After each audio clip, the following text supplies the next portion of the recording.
આજે ધાનેરા ખાતે અમારું ધાનેરા માગે વાવ થરાદ જિલ્લોના સૂત્રચાર સાથે આજે લોકો નાયબ કલેક્ટર શ્રીને આવેદનપત્ર આપ્યું હતું।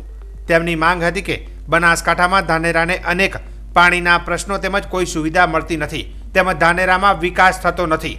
જો વાવ થરાદ જિલ્લામાં ધાનેરાને મૂકવામાં આવે તો ખેડૂતોને પાણીનો પ્રશ્ન તેમજ અનેક વિકાસના પ્રશ્નોનો હલ થાય તેમ છે તેવું જણાવ્યું હતું। વિશેષમાં બનાસકાંઠા કલેક્ટર દ્વારા બંને પક્ષોની માંગણી સમજવા માટે બેઠકનું આમંત્રણ આપવામાં આવેલ, પરંતુ અમને આ બાબતની કોઈ જાણ કરવામાં આવેલ ન હોવાથી અમોને મીટિંગમાં વાતથી વંચિત રાખી એક પક્ષ વાત સમજીને કાવતરું રચાઈ રહ્યું છે તેવું અમને જાણવા મળતા આજે અમે સર્વ લોકો દ્વારા નાયબ કલેક્ટરશ્રીને આવેદનપત્ર આપ્યું હતું, તેમજ બનાસકાંઠા જિલ્લા કલેક્ટરને પણ આવેદનપત્ર આપ્યું છે।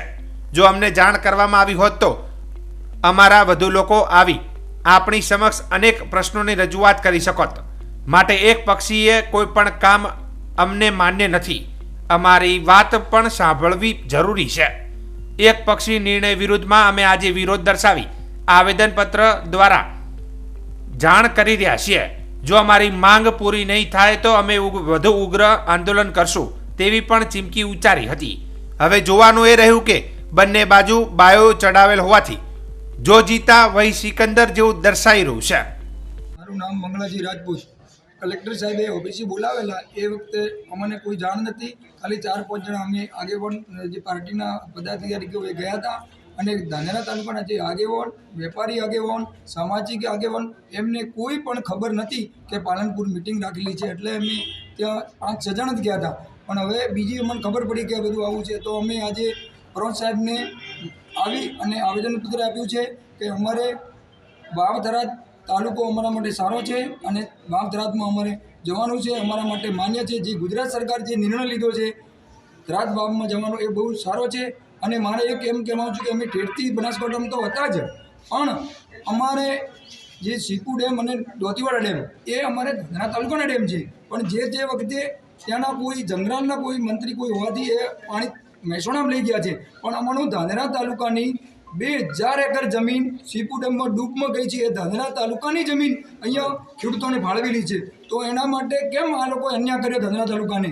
જે વખતે આ લોકોને ખબર હતી કે ભાઈ ધાનેરા તાલુકાની જમીન કલેક્ટર સાહેબે સીપુ ડેમમાં ડૂબવાને આપી છે, તો એમને પાણી તો એના પેટમાં આપવું જોઈએ ને, પણ પાણી કેમ મહેસાણામાં આપ્યું? એના માટે અમે બનાસકાંઠામાં જવા માટે માંગતા નથી। અમારે થરાદ વાવમાં અમારા માટે બહુ સારો છે અને થરાદ વાવમાં અમે ખુશી છીએ। તમામ ખેડૂત, વેપારી ભાઈઓ, તમામ વર્ગો અંશ આગેવાનો સરકાર દ્વારા નવીન જિલ્લો બનાવવામાં આવ્યો વાવ થરાદ, એમાં ધાનેરાનો પણ સમાવેશ કરવામાં આવ્યો। ધાનેરાનો સમાવેશ કરવામાં આવ્યો એટલે ખેડૂતો તમામ જે વર્ગના લોકો એ રાજી છે, પણ ઘણા લોકોને રાજકીય રોટલા માટે, રોટલો શેકવા માટે એમ કહે કે ભાઈ આ તો દૂર પડશે, ઘણું દૂર પડશે, અમારે આ દેશ છો આઝાદ ત્યારની વાતે, પણ એ વાત એમની કોઈ તથ્ય વગરની વાત હોય।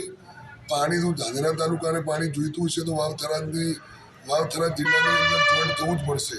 એટલે અમારી દરેકની લાગણી અને માગણી સરકારે જે નિર્ણય લીધો એ બરોબર લીધો અને વાવ થરાદ જિલ્લા સાથે રહેશે। તમારું નામ બોલો। મારું નામ સવાજી ઠાકોર।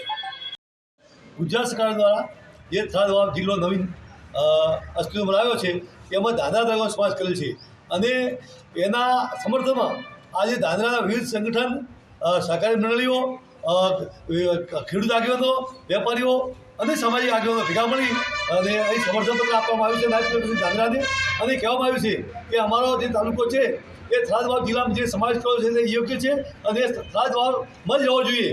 પરંતુ અહીંયા બહારના લોકો જે આંદોલન કર્યા છે અને ગઈકાલે કલેક્ટરમાં જે મિટિંગ થઈ એનાથી પણ અમને અજાણ રાખવામાં આવે છે, તેથી અમને એવું લાગે છે કે એક રાજકીય ષડયંત્ર છે, એ ષડયંત્રો પર્દાફાશ કરવા માટે આજે આવેદનપત્ર આપવામાં આવ્યું છે અને અમે થરાદ વાવ જિલ્લામાં ખુશ છીએ। અને જો તેમ કરવામાં નહીં આવે તો આવનારા દિવસોમાં ગામડા બંધનો પણ કાર્યક્રમ આપવામાં આવશે, તેની સરકારથી ગંભીર નોંધ લે।